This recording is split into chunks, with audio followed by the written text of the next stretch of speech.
Hey everybody, welcome back to Mary Bird's Backyard Garden. I'm Jeff. And I'm Mary. And we are back, Mary, with another episode of our fine podcast. Very exciting. I know. Hey, we've got some cool stuff today.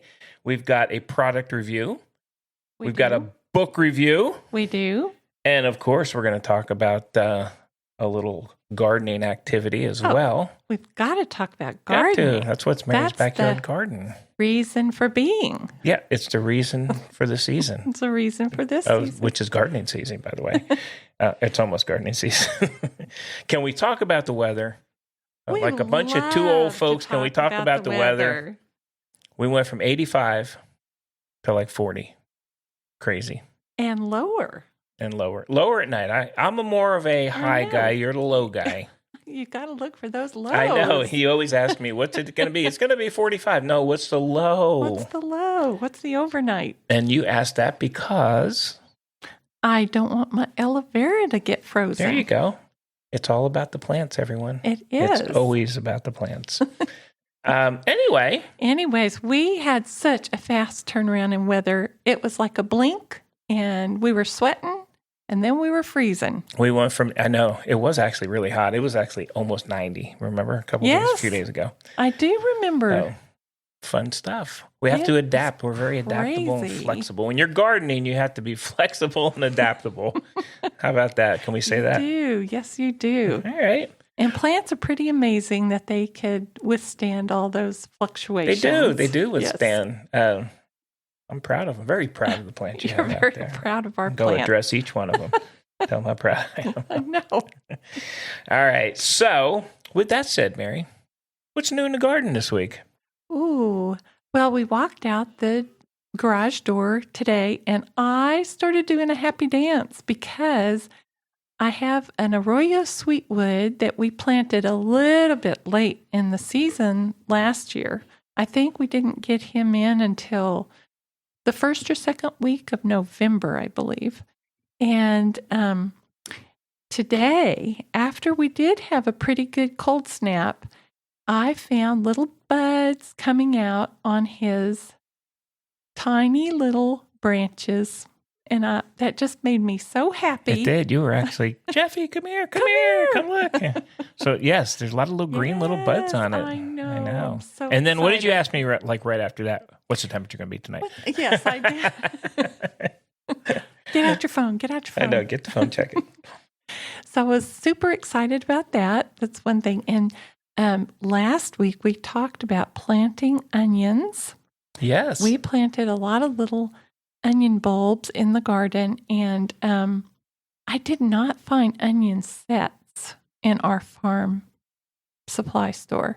So we went ahead and picked up some little bulbs, and those suckers are sprouting. I know, that's pretty cool. It's so exciting. And they're in your raised bed. Let's clarify that. In the raised bed that we made with the hugel culture. That's correct. Hey, look at that. You are so on target. I'm learning after lots and lots of years. I won't even say how many years, but I'm learning.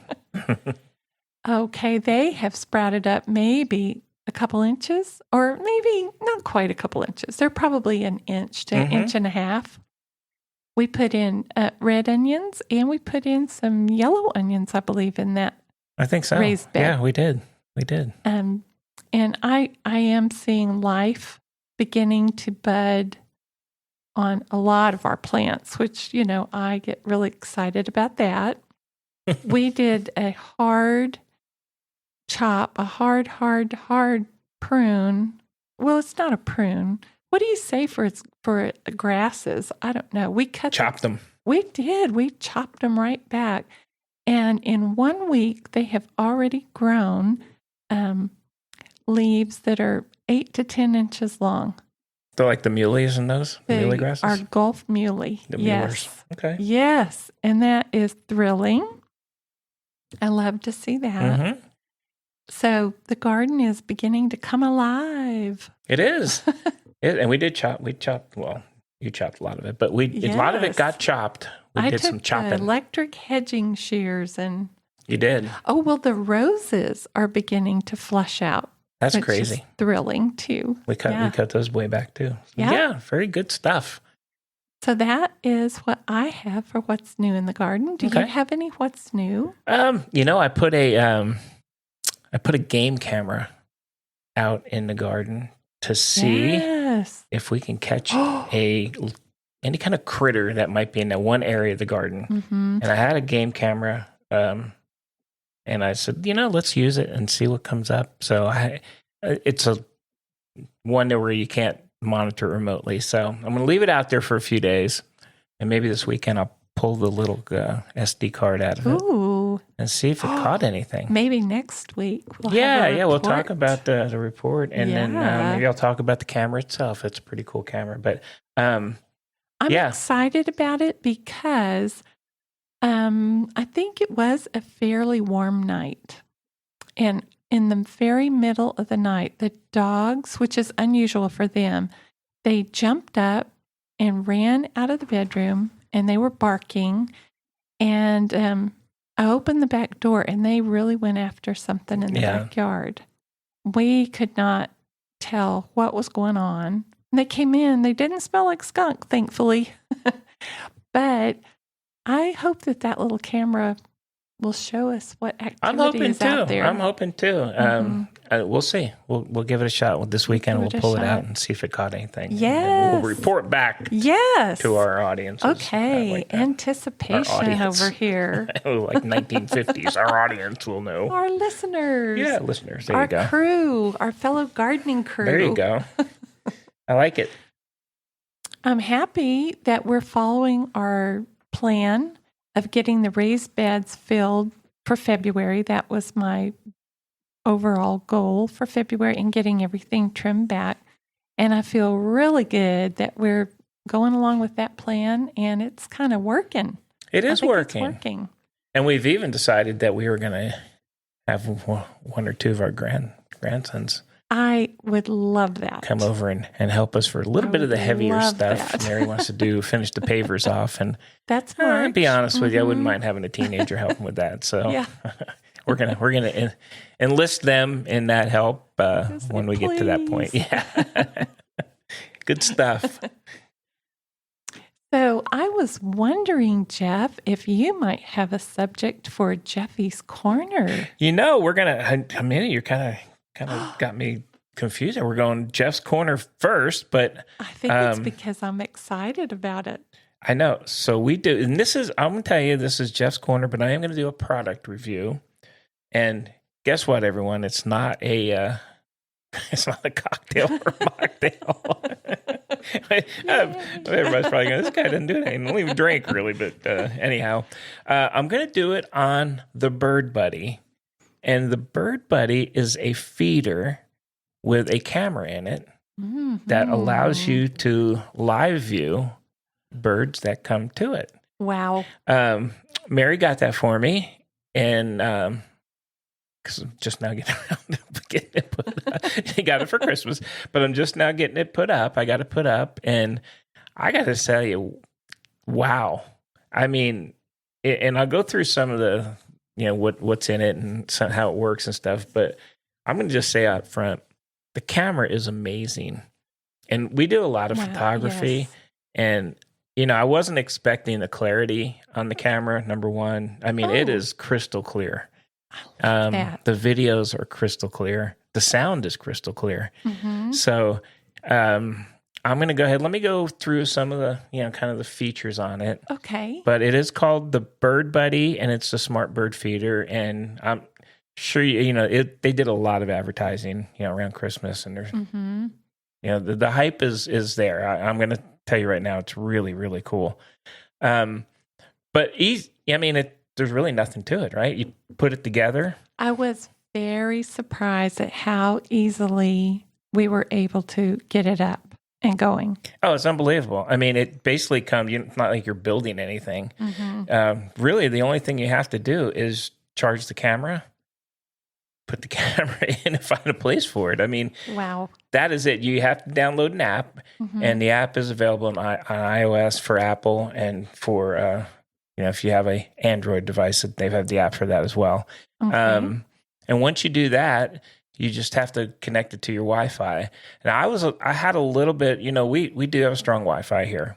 I've got all kinds of meshes and stuff going on. But, going into the backyard, I was a little curious about, is it going to actually work? Right. And had no problem with it. And it's out probably halfway in our yard. So it's not like right next to the house. But you connect it to your Wi-Fi. You go through the app and do a quick setup. And you're basically set up. The cool thing is that once it gets dusk, it's a dawn to dusk thing, but you don't have to set that up. It does it automatically. So when it gets dark, it basically turns, it's not tracking anymore. And then it starts tracking again, once the sun comes up. Right. But some of the things it does is it does bird species recognition, right? So we were sitting here and it said a northern cardinal just visited. So you get an alert. You'll get an alert on your phone through the app, and it said a northern cardinal just visited your bird feeder. I'm like, oh, that's cool. So, you click on it and you go, and I have it set up to do a short video, and you can sit there and watch the video of it.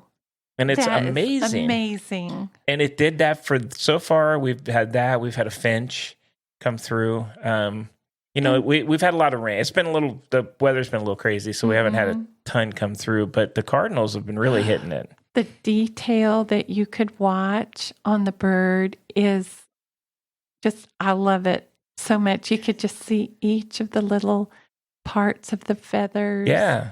You could see their beaks. You can, and the audio is good. So it's really cool. It uses AI to, it's got a database that it can recognize, but it is very accurate. I will say that. So it'll give you that. It gives you the option to name a bird. So if you have a bird that's always coming by, you can say, hey, there's Fred, or or whatever. Okay. So, if something's constantly coming by, when you're in there, you can name it if you want to. You can, give it a name. And then you'll get the alert that said, hey, Fred just stopped in to say hi. That is fun. But the alerts are pretty cool. And I like those because they kind of let you know when they're out there, but it's not, it's not overwhelming or anything. And then even if you didn't catch the alert, you can go out there into the app and it'll have the history of it. So you can go back, who visited today? And you can go look. So I think that's pretty cool. Who dropped by today? The other thing it does, which we haven't had the issue, but you'll get like alerts about sick birds. If there's a sick bird at your feeder, it'll give you tips to prevent the spread of a disease. And, and I think it uses AI. I'm not, obviously not as sure how they do it, but I think it will come up and say, hey, there's a sick bird been spotted. Okay. Or it may tell you need to clean and disinfect your feeder or something like that, which is pretty cool. That is very cool. Yes. I'm telling you, this thing had a lot more than I initially thought it would. And then also, it'll tell you now we luckily don't have, I like squirrels, but we don't have squirrels but if there's a squirrel or a pet or a cat or something that's getting near your feeder and kind of eating your stuff, you'll get an alert that say, hey, there's something's going on. There's a pet out there. Wow. Not a bird. Awesome. That's out there kind of messing with you. Which is and the thing is accurate. That's a great feature. The thing is unbelievably accurate. Now, we use the rechargeable battery. It's a battery you charge through USB. Mm-hmm. You can get a solar roof for it or a solar panel for it as well. And I'm kind of thinking I might want to do that. Oh, because then I'll have to worry about... You don't have to worry. Yeah. The battery so far, we've had it out there, I don't know. It's been out there a little bit, and it's still like 83%. So I think the batteries are going to last probably a month. Mm-hmm. But the solar roof would basically keep it going. Well, the interesting thing is, say you decide you do just want to use the rechargeable battery, to take the camera out and recharge it is no problem. Yeah. It's so... It attaches with a magnet. It does, yeah. And you're easy to take it out. Yeah, it's unbelievable. Mm-hmm. So the camera itself, it captures 2K video and it's a 5 megapixel photo, but it has HDR, high dynamic range for quality. I'm telling you, the quality is like fantastic in this thing. It is. It's got good low light performance. It's got a good, nice close up stuff. So it has a great close up. It is really cool. And I'm just telling you, I'm really shocked with it. Again, it does use Wi-Fi. You do have to connect it to your Wi-Fi and then put it out there, and then you connect it through your app, which took all of 5 minutes, I think, to set up. You can. Here's the one cool thing is, and I did this. I connected it on my phone, but I just sent. When you go into the app, you can invite anyone that you want to be able to see your feeder as well. Nice. So I sent Mary the invite and says, and then there's a little link, and you'll go in and do that. But I could send it to anybody. Okay, so my question to you is, do I connect through my phone? Do I connect through my computer? How do you? No, you're going to connect through your phone, through the app. So you'll download the app. I see. And then you'll have access to it as well. So you'll have access to the feeder, and we could send it to our kids or friends or whoever we want to. Oh, that's great. Yeah. And then, like I said, the battery is the way it is about 1 month or so on a single charge. But I'm really thinking I might want to get the solar. I think it's like $69. You can get the solar roof, connect it back to the battery. So that'll be pretty cool. One thing, and we had a really heavy rainstorm last night, and I was very curious about, did it make it? But it is weatherproof. Didn't affect the camera at all. It's anywhere from -5 degrees to 120 degrees. Oh my goodness. It's good out there. Now in Texas, obviously we're not getting below a -5. We're not getting above 120 either. But maybe in some of the northern states, if it's you projected to be real low. You might have to put it in the shade. Then you would just take the camera and just detach it and pull it out for a little bit. Yeah. Put it somewhere. We would probably need to put it in the shade a little bit in the summer. Yeah. But the other feature on this thing that I thought was cool was the ability to you can put out there that you want to share, kind of with the world kind of thing. And one of the features in the app is you can see birds, and it'll give you a location like, it's a city like Oakland or some city in the U.S., and it'll show you the birds that are coming there. And you and I were going through that. We were having a One of them was I don't know, it wasn't a pelican. I think it was a stork. And you could hear them pecking, and you can just kind of scroll through those and see all the different birds in different areas of the country. So I gotta tell you, the thing is fantastic. It is way, way beyond what I thought it would be. We talked about it for a long time, and we're like, I don't know, because I really was not expecting the quality to be as high as it is. So I would, if you're into birds, I would highly, highly recommend the BirdBuddy. Nice. And it's called the Smart Bird Feeder. I think they have a Smart Bird Feeder Pro. Maybe the camera might be a little better. Oh, I didn't know there was a difference. Okay. But I'm going to be honest. I mean, for us, the regular Smart Bird Feeder is great. And then I may look at the solar option just because then you don't have to keep messing with it. Right. Even though it's going to alert us when the battery goes low. Right. So that is, and we like our birds. So we have discovered that since we began to garden. Yeah. For pretty the last 4 or 5 years. So it's cool. I'd highly recommend it. And if you guys are interested, go take a look at it and see what you think. But Jeff, what a great review. Yeah, I know. I'm disappointed everybody. It's not a cocktail, not a mocktail. It's a bird tail. So. It's a bird tail. Yay. So that is Jeff's Corner for this week. And Thank you. Mary. Yeah. I think you had a little something to talk about that might be, how do we say, do they make pudding out of this? They could make a special pudding. That's the only thing I know. Which isn't actually pudding. I know. Well, what is your topic? What is the name of that pudding, It's Jeff? Figgy pudding. Figgy pudding. But you're going to talk about figs.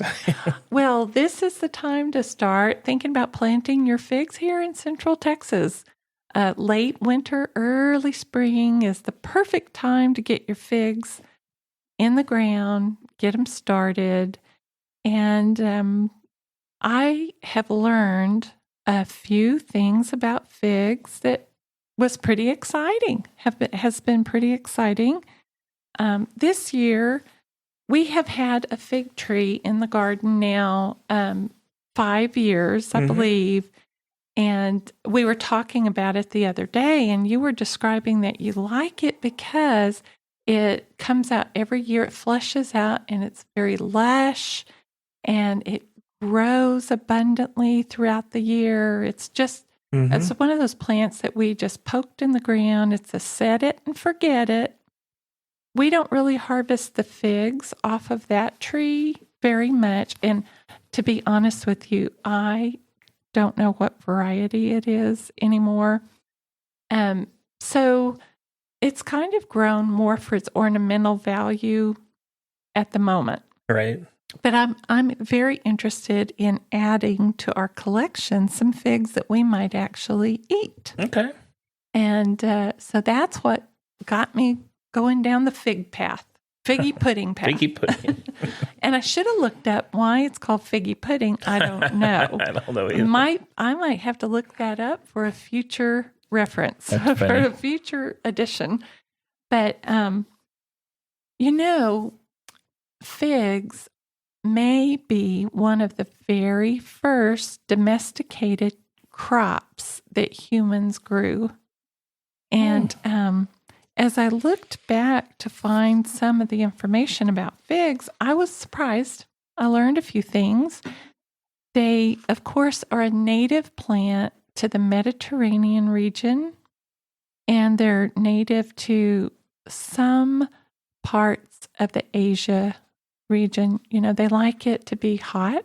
They like it to be kind of a little bit dryish, sort of, not a real humid type climate, and they're native varieties. So a fig was actually found recorded on a Sumerian stone tablet, and it's the way they used it in food sources. You know, my goodness, Samaria? Wow. Figs have been used, of course, by the Greeks and Romans. You know that had to be. And they actually found fig trees in fossil records in where they have excavated Neolithic sites that date back to 9400 to 9200 BC in the Jordan Valley. Wow. So that's pretty crazy. It is, yeah. Right?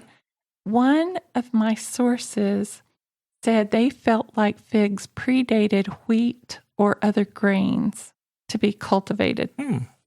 So that's pretty amazing, you know. Of course, once you get into the Roman Empire traveled and invaded lots of places, and so they took the figs along with them, and they began to spread throughout Europe, you know, and everything. But they first came over to California, actually. They came through a Spanish missionary that traveled into California. That's how we got the mission fig.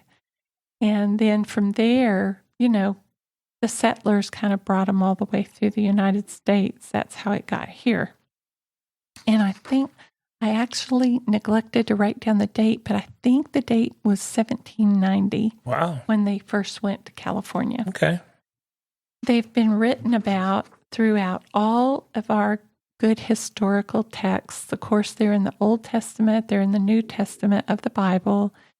They're written in culinary recipes, in Aristotle even wrote about figs. And so they've been around a long time. They have been around a long time. Yeah. So this is so interesting.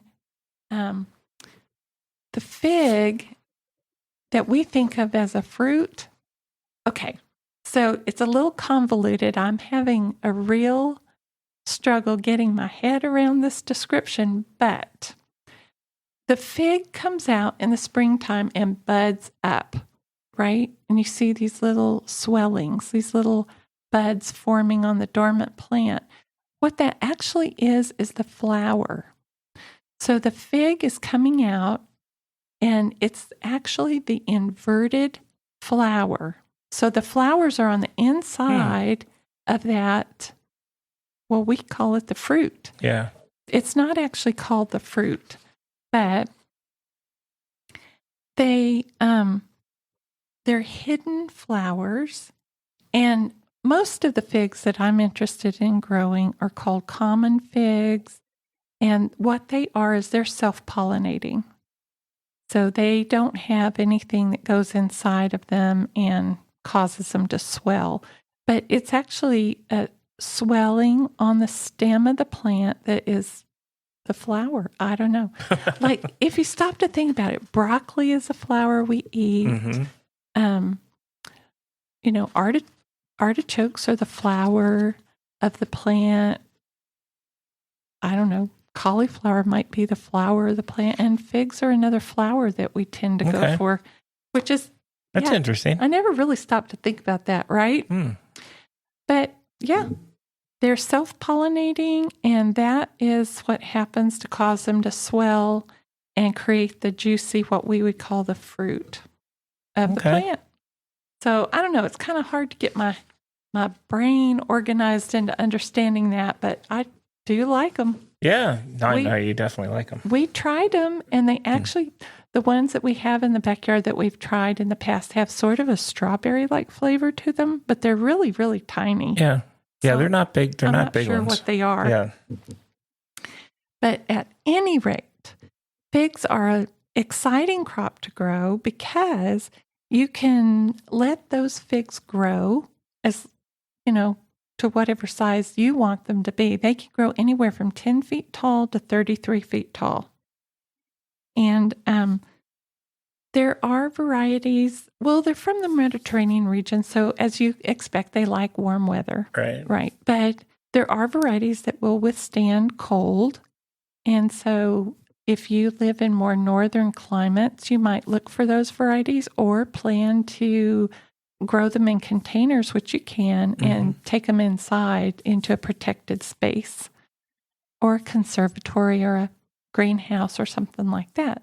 And so here in our region, we really don't do much with our fig, and it freezes and then it comes right back out again. It does. It grows fast. It grows fast. Like crazy fast. It does grow crazy fast. I do love them. They do need a lot of good sun. You really want to make sure they have good 6 to 8 hours of sunshine every day. And a fig tree needs some good airflow and some good light to hit the leaves. And if you're, they are susceptible to some forms of like a rust or a fungal growth. And so you want to, they need their leaves to be dried off. So if your fig tree gets really, the foliage begins to crowd each other out, it's not a bad idea to thin it in there and get some better airflow going through. After you plant a fig, you could reasonably expect a good crop between 2 to 4 years later. That's pretty fast for a fruit tree. And they like to grow in a soil that stays a nice uniformity and moistness, but not waterlogged. And they like to be in a kind of a richish soil, like really good compost and things like that. And they actually have a shallow root system that is wide expanding. But our tree has not had any problem in high winds. So no, we haven't had any issues. Right I'm curious to see now what kind of fruit it puts out this year. I know. Well, I've been trying to learn how to get a better crop of fruit. So I don't know. Okay. We're going to try. So one source says that they don't like to be pruned heavily, but that's because figs tend to produce multiple crops throughout the year. The first crop that you get in the springtime is called the Braba crop. So if you're pruning your fig, you're going to decrease that crop. But figs like to produce on newer wood. Mm-hmm. And so you might get a better crop later in the year. You might be encouraging that crop to produce a larger fruit. So I've kind of learned that a little bit.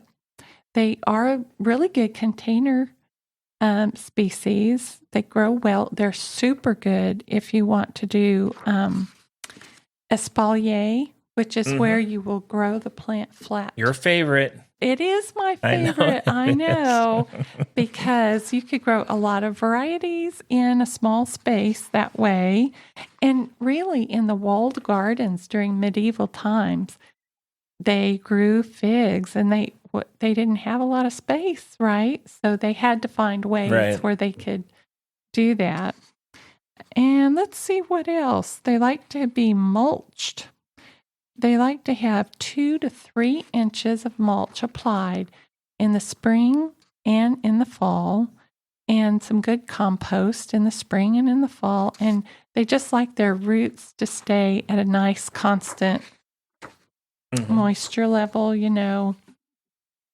So figs are not a fruit that you're going to find an abundant, big old pile of them in the grocery store because they don't really last. They don't ripen real well off the tree, and they don't last a long time off the tree. Okay. So you want to go out there, and what you'll do is you will see if they darken maybe just a little or change color a little bit. And if they soften to the touch, and if they slip off of the plant easily, then your fig is ripe. But you want to use it right then, too. You don't want to let it last for a while. Let's see what else I could tell you about. I'm excited. I have a couple of varieties that I would like to try this year. And I wanted to talk about those varieties. One of them is called the Celeste, and it is a small to medium-sized fruit. Now, the varieties that I'm going to talk about here are what would be called a common variety. They're the self-pollinating ones. So there are another couple of varieties, but I need to do some more studying before I talk about those. Okay. And these grow well here in our area, so that's why I chose them to talk about. The Celeste has a mid to late June ripening fig. And like I said, small to medium, and they are like juicy, rich. They're white, kind of in the middle. They're not the dark one. And they have a purple-brown skin. I'm not sure if that's what we have back there. But anyways, the Celeste is a variety of fruit that has a closed eye. And so if you think commonly about like a navel orange, they have that little pucker. Yeah. So because this is actually a flower, some of them will have an open pucker at the bottom of the fruit, and some of them will have a closed pucker at the bottom of the fruit. Usually they recommend beginners start with a closed one because you get less insect invasion. Less chance of insect invasion. And so the one thing I like about the Celeste, it says that it will become a very large tree with vigorous growth and heavy production. So if you are looking for a space filler, the Celeste might be a really good choice for you. Also, it is really good for eating dry, fresh eating, or making into a preserve. And one of the other reasons that I'm looking at the Celeste is it is cold hardy. You know, it's really good for Texas in that way. Of course, we get hours of cold. Usually we don't get days of not like real cold. Freezing. Yeah. And the other thing I'm kind of interested in is called the LSU Purple. LSU Purple. I know, right? Like LSU, like the university? Like Louisiana State Okay. University, All right. yes. It has a medium to large fruit, but the really cool thing about this tree is that it could have 3 crops in 1 year. So that would be amazing. I'd like to try that. It is the Breba crop, which is your early spring crop, will be light, and then a heavy crop in the summer, and then maybe another heavy crop all the way into December, possibly. Wow. That'd be pretty cool. A lot of crops. It has a light pinkish color to it, and it doesn't have the figgy sort of taste. It has a different taste to it. So I'd like to try that one. Okay. And it has a really dark skin, and it has a moderately closed eye. And I think these 2 varieties are easy to find in our area. I think so. I'm going to try. We'll have to check it. Yeah, we're going to check it out. So we always talk about how we might have shade on the back of our house. And last year we had talked about growing a very tall yellow bells that would shoot up. And I was thinking a mixed planting of yellow bells and maybe some of the fig trees might be a good choice. They do create a lot of cover, and they're really cool growing. I mean, they grow fast. And they grow. Yeah, which I like. Yeah, they can grow. Now, I was listening to one gentleman on YouTube, of course, and he was talking about how he had a really bad freeze go through, and he lives several zones colder than we do. And so he had to take his back to the ground. And sometimes people in northern climates, that's the way they grow them. So his tree grew 10 feet the first year after he took it back to the ground. I like it. I know. That's my kind of so tree. Surprising. My kind of plant right there. Now, when you're talking about pruning your fig trees, you do need to be aware that they produce a milky sap that has latex-like quality to it, and you want to avoid getting that on your skin or in your eyes or anything like that. So that's just one caveat to the fig tree. So I was, we got to work in a little bit of food and a little bit of beverage. I like it. So I do have 2 questions for you. Yes. One, can we actually grow a fig Newton tree? Or no. We possibly could. And if you make a figgy pudding. And the other, killing me with the pucker. I love it. The whole visual when you talk to them. Okay. Well, I know it's what they say. I'm just saying. No, that was just my description. That's the way I envisioned the end of the fruit. Well, I didn't know how to describe it. I envisioned it with you, so we're you could tell exactly what I was talking about. I knew exactly what you were talking about. So cool. I like it. The fascinating fig, we shall call it. It is. Some people think that there's a wasp that goes into the fig to pollinate it, but I was reading on the California Growers blog, which is where I got the description of what the fig actually is, and they said no, that is not inside the fig. They have their production of 5 different main varieties, I think, in California, and the wasp. You may get a wasp going in there because he wants to get the fruit juices or whatever, but no, that's not the case. We have dispelled that myth right here. The myth is dispelled. Very good. So, years and years ago, our sons were chefs, and they used to make a dish called Devils on Horseback. Do you remember that? I do. Yeah.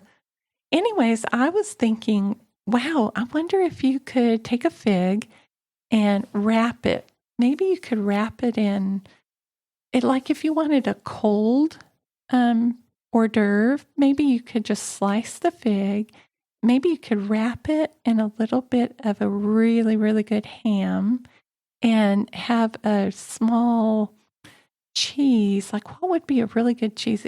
A milder, creamy sort of cheese. Mm-hmm.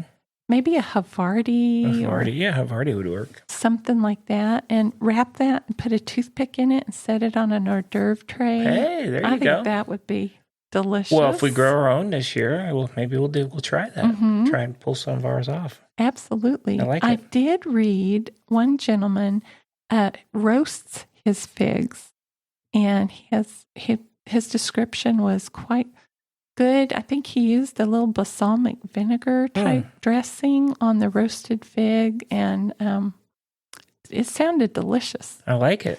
Yeah. I like it. Well, maybe I'll like it. I don't know. I'm not sure how. I like fig Newtons, but we'll see on the figs themselves. And I'm honestly shocked that you would like a fig Newton. I actually do like a fig. I know I'm really picky. So you are so picky. I know. That flavor profile just surprises me. It does surprise me too. I can't eat a lot of them, but I could eat a couple fig Newtons. Well, believe it or not. Anyway. Maybe you'll learn how to make a fig Newton. I'm sure there's a recipe out there. I think, one of the things that you could do is make a very spicy, like a chutney, and then put it between two shortbread. That might be quite delicious. I don't know. Lots of possibilities. For shortcake. You got to get those figs. Figs are growing.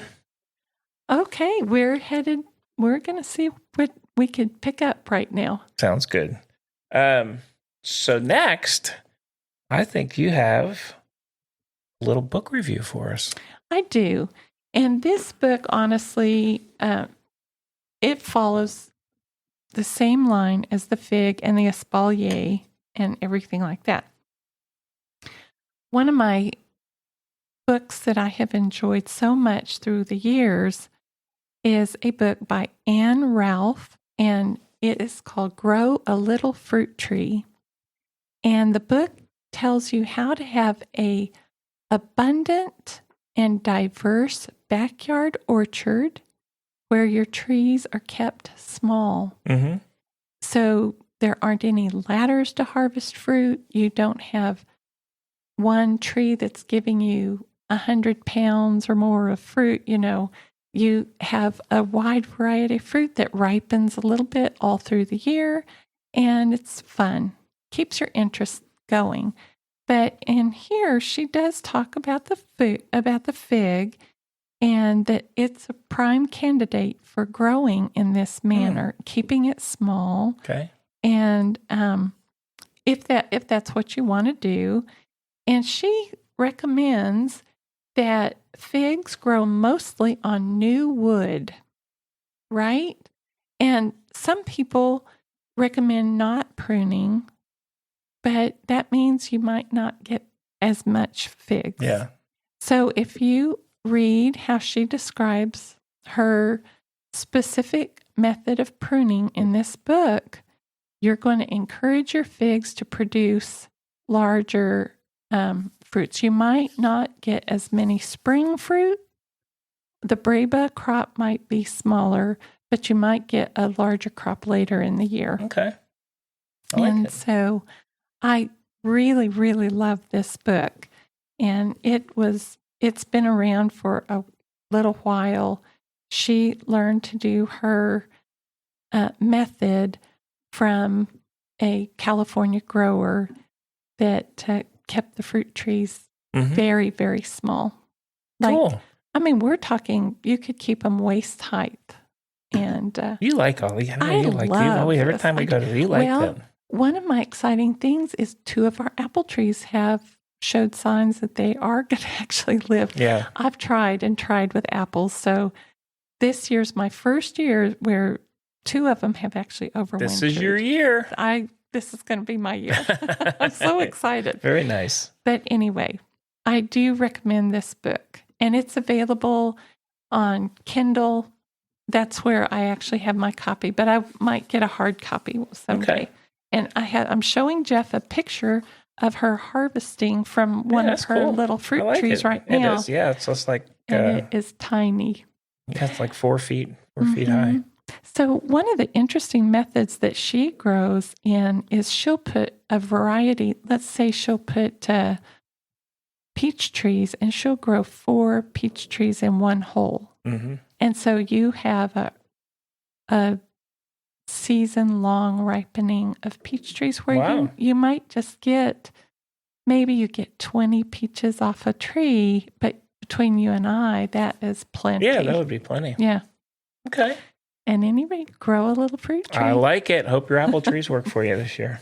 And the figs. And the figs. Wow. Well, the figs, yeah. Okay. Oof. Very good. Well, one of the experiments I really want to try is a Santa Rosa plum. And she describes how her family grew Santa Rosa plum, and they hedged it with hedging shears. Wow. And kept it just, that's how they kept it, like a hedge. I really want to give that a try. As you can tell, we're going to be busy this year. I know. Keep a list of all these plants that are going in. Okay, gotcha. Well, so thank you for that, Mary. Yes. What all my figgy pudding friends out there. Yes. Yes. Figgy pudding. What else you got for us? That is what I have for today. Okay. A little recipe ideas, a little plant ideas.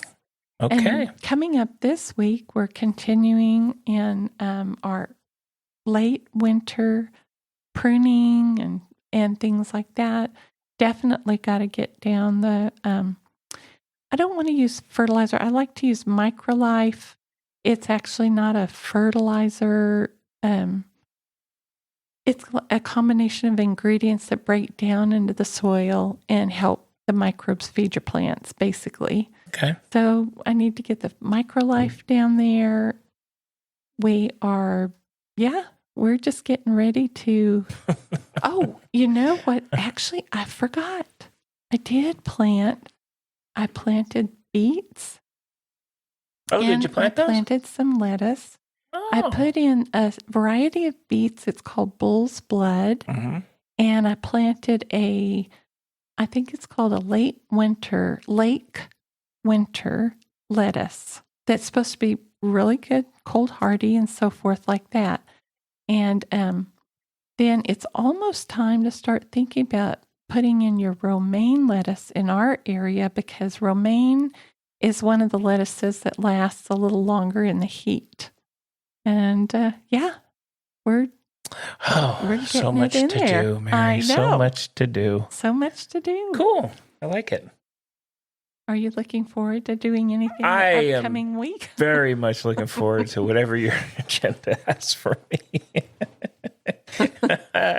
I'm looking forward to checking our game camera. I really want to see if we have any critters out there. Absolutely. Playing around with the bird camera I have. Yes. And then, who knows? Every day's a new day for us, so I'm sure something will come up. That's right. Yeah. One of the things that I kind of struggle with is arranging my containers in a pleasing manner. I keep rearranging the containers that I do have, and I never like the way they look. So that's a big challenge for me this year. Okay. So I don't know how that's going to work out. We'll see. Oh, you'll get it. You think? I have much confidence in you. I thought you were like the structure guy. Okay. I have much confidence in us.